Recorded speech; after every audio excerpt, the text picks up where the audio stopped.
Evil Pixel. Continuing our Mega Man theme that we've been having for these last couple videos in this channel, the game we're going to be talking about today is a much more traditional one, and one that I feel would have fit the consoles very well. But Capcom being Capcom had to pull the plug on our beloved bomber yet again, in this interesting title given the name Mega Man Universe. Mega Man Universe was to be a 3D side-scrolling action platformer game that was being developed by Capcom for the Xbox Live Arcade and the PSN. Based on what is arguably the greatest Mega Man game made, Mega Man 2, the game would have allowed players to create their own levels very similar to Super Mario Maker, as well as customize the characters the player would be taking control of. Interestingly enough, it would have been the first time where the game in the franchise would have been referred to as Mega Man in Japan, where the franchise was always known as Rockman, and I honestly don't know why this was, and I can't find the specific reason for this.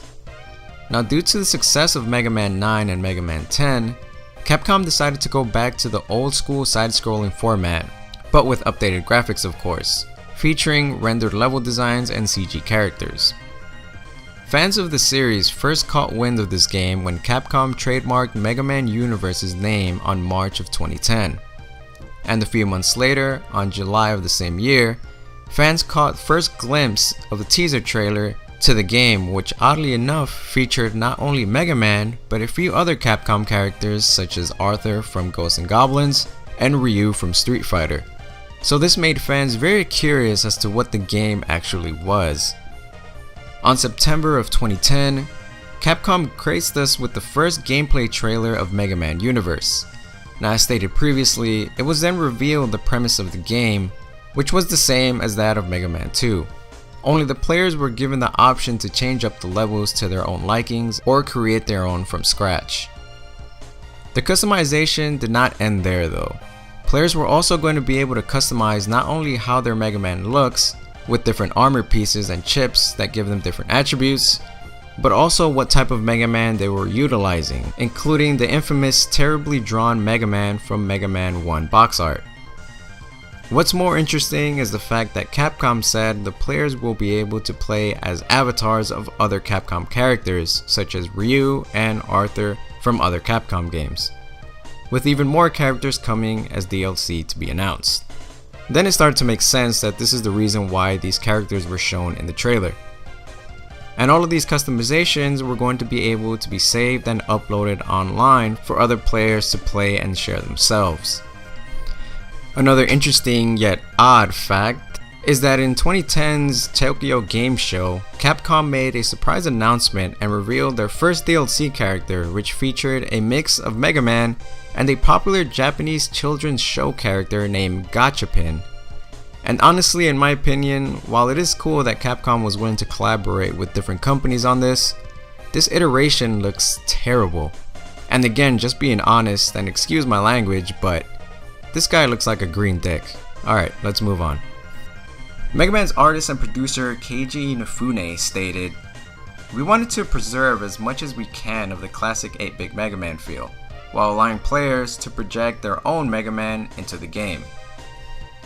Now, the team behind Mega Man Universe consisted of several OG Mega Man producers from the NES days, and even featured the music from the cover band The Megas.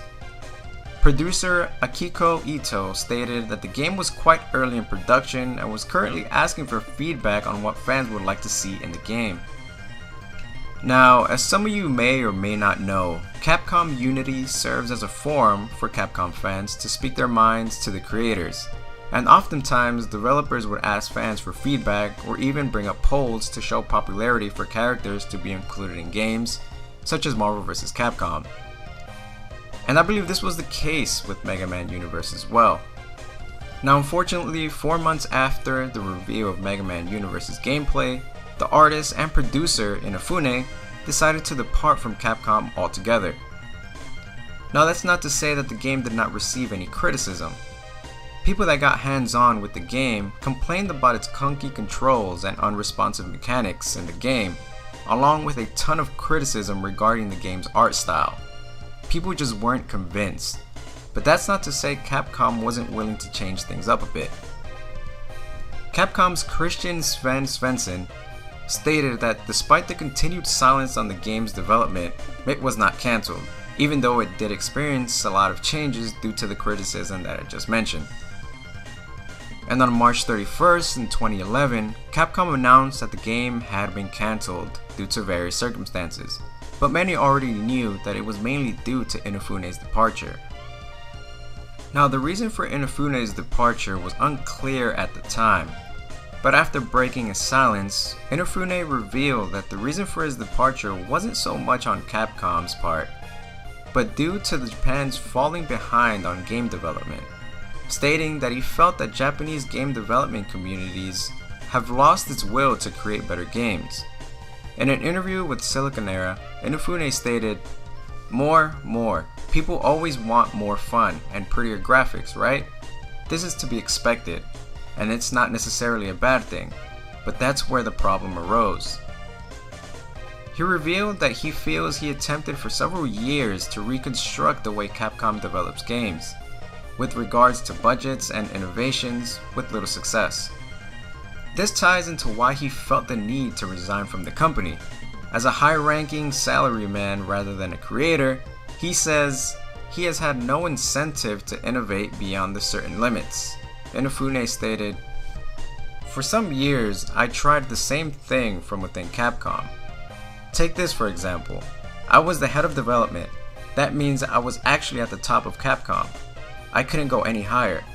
So it was the best for me to just be a salaryman. Not doing anything new so as to avoid failing.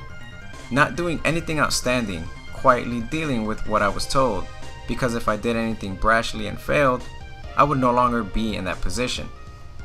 Now, even though Megaman Universe was never released, I feel that this game would have done very well with gamers.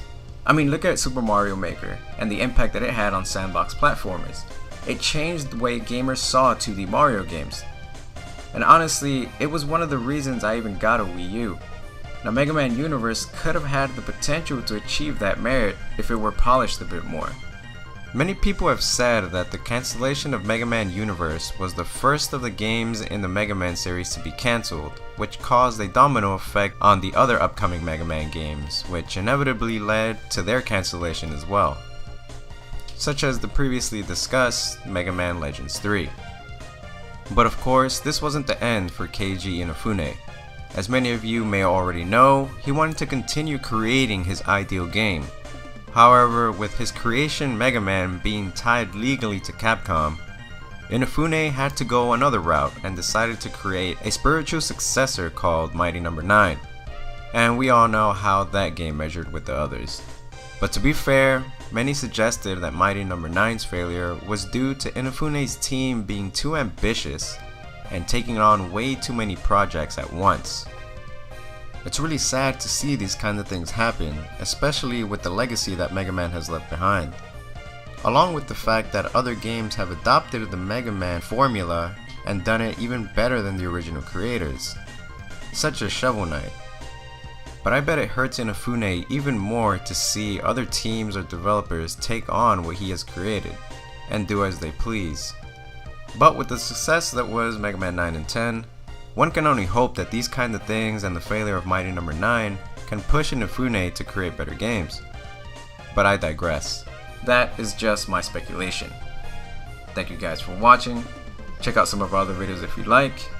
And don't forget to follow us on social media. Check out our Patreon, Facebook, Instagram, Twitter.